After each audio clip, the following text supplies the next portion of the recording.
bagi keluarga penerima manfaat program PKH di Kota Kupang 16 September 2020 di Longsing di Kecamatan Kelapa Lima oleh Wali Kota Kupang dan akan berjalan 1 minggu ke depan.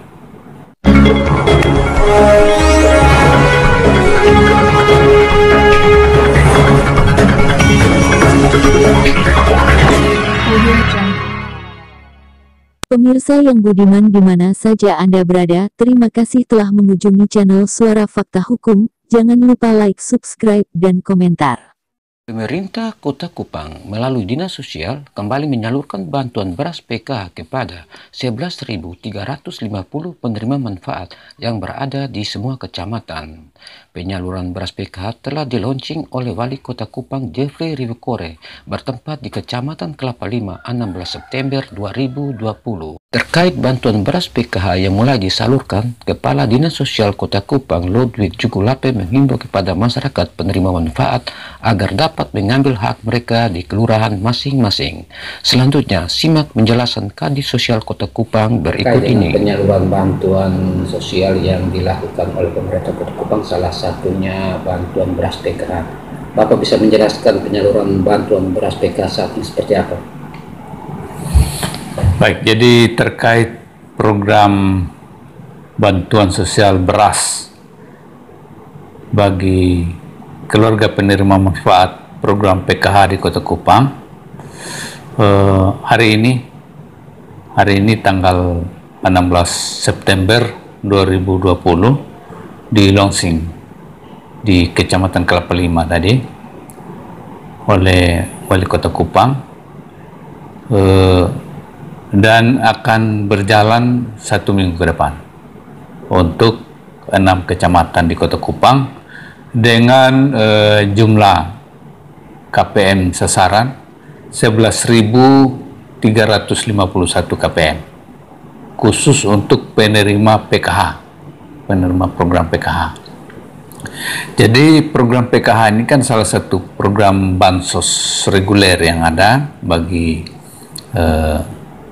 warga miskin. Bantuan beras ini diberikan selama pandemi COVID-19 ini. Kita tahu bersama program bansos reguler PKH ini kan program rutin yang dilaksanakan dan KPM-nya sendiri menerima bantuannya secara rutin sepanjang tahun, sesuai dengan komponen yang ada. Dan juga mereka-mereka ini juga merupakan penerima program bantuan pangan non-tunai atau sembako murah. Dan tambahan lagi ada bantuan beras bagi mereka selama 3 bulan dengan alokasi per bulan itu 15 kilo untuk 3 bulan selama pandemi, yaitu Agustus, September, Oktober. Jadi 45 kg. Jadi khusus untuk Kota Kupang sendiri dari sasaran 11.351 itu ada 510 ton lebih beras yang akan disalurkan. Dan khusus hari ini mulai hari ini sampai 1 minggu ke depan disalurkan untuk 2 bulan sekaligus. Bulan Agustus September sebanyak 30 kilo. Masing-masing KPM menerima 30 kilo. Jadi mulai hari ini sampai dengan minggu depan itu akan tersalur 340 ton. Sisanya Oktober 170 ton lebih. Selain bantuan beras PKH yang sedang disalurkan saat ini, apakah ada bantuan lain yang akan menyusul?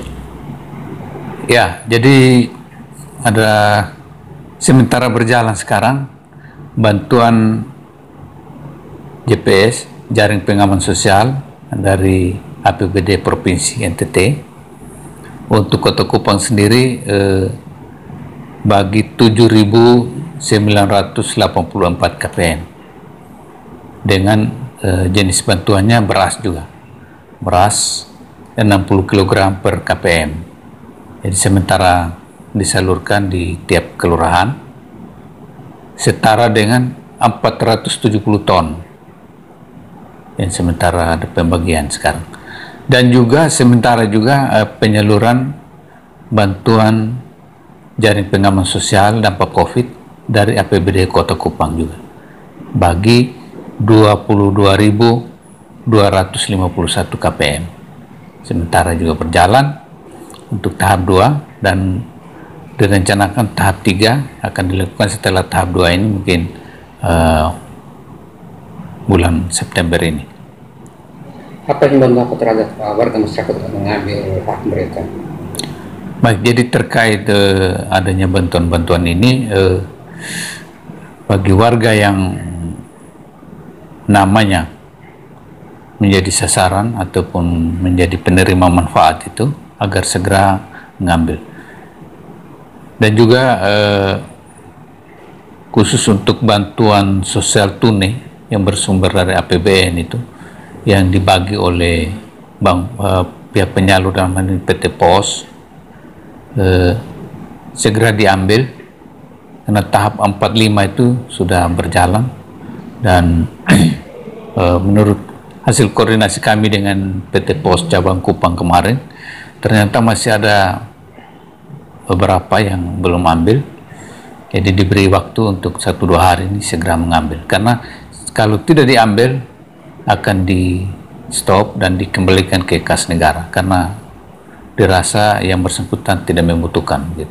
Ada satu hal yang menjadi perbincangan di warga masyarakat Kota Kupang akhir-akhir ini, bahwa ada warga atau warga tertentu yang ternyata mendapat double dari bantuan yang diberikan oleh pemerintah Kota Kupang. Bagaimana tanggapan Bapak terkait hal tersebut? Baik, terkait informasi seperti itu,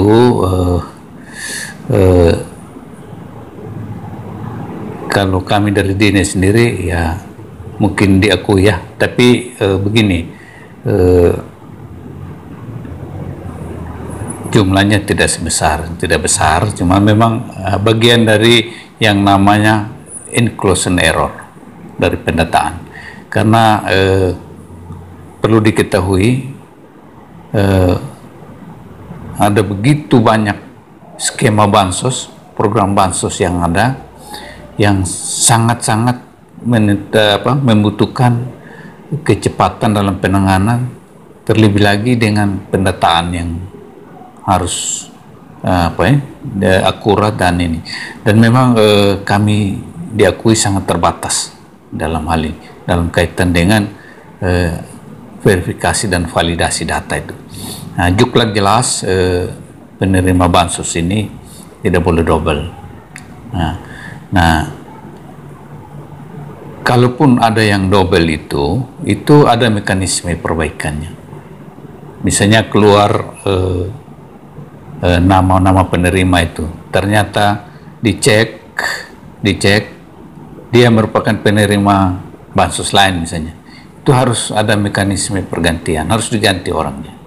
Nah, Juklak jelas dan mekanisme ini berjenjang malah dibuktikan dengan musyawarah kelurahan, berita acara musyawarah harus diganti. Dan yang bertahu persis kan teman-teman di kelurahan, warganya akan ketahuan itu.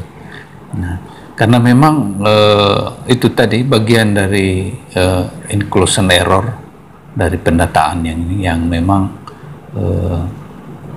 dialami. Untuk mengantisipasi agar hal serupa tidak terjadi lagi ke depan seperti apa, Pak? Begini, kita harus pahami ya, kalau bersih 100% tidak mungkin. Saya harus akui itu, secanggih apapun sistem kita, aplikasi kita, tetap ada inclusion error, exclusion error.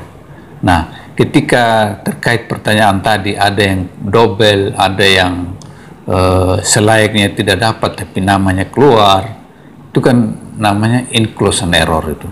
Nah, itu yang diperbaiki begitu, diperbaiki secara terus-menerus, meminimalisir sedemikian supaya jangan terjadi. Kita mengharapkan data ini clear ya, clear, karena harus mewujudkan prinsip ketepatan, tetap tepat sasaran dan lain sebagainya. Tepat sasaran, tepat jumlah, tepat waktu, tepat 4T itu begitu. Jadi tetap kita mengambil langkah-langkah untuk perbaikan dan melalui verifikasi dan validasi data secara terus-menerus terhadap penerima bansos yang ada.